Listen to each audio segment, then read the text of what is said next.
الذين لا يدعون مع الله إلها آخر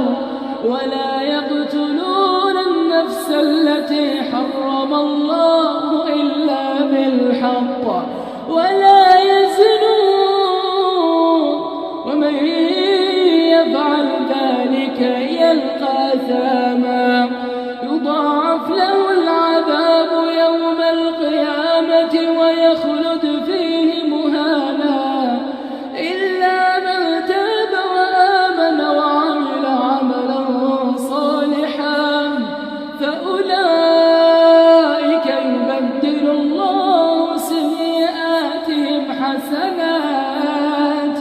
وكان الله غفورا رحيما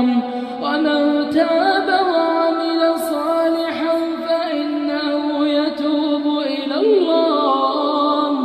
فإنه يتوب إلى الله متابا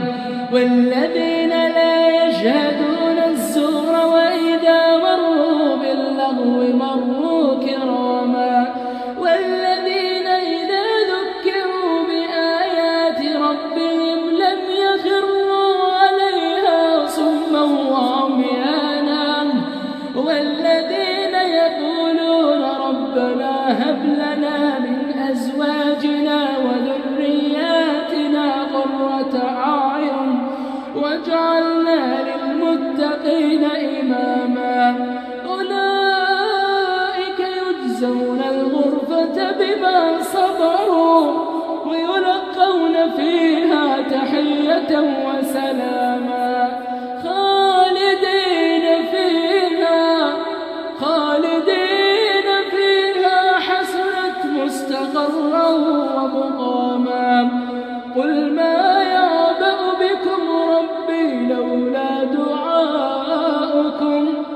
فقد كذبتم فسوف يكون لزاما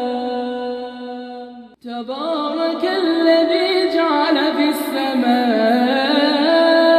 بروجا وجعل فيها سراجا وقمرا منيرا وهو الذي جعل الليل والنهار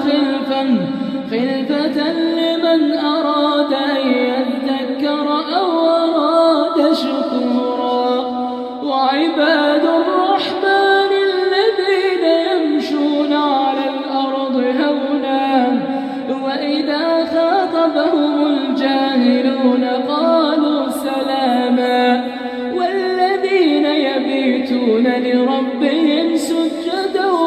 وقياما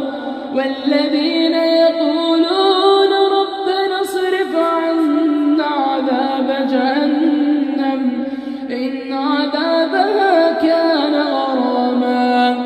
إنها ساءت مستقرا ومقاما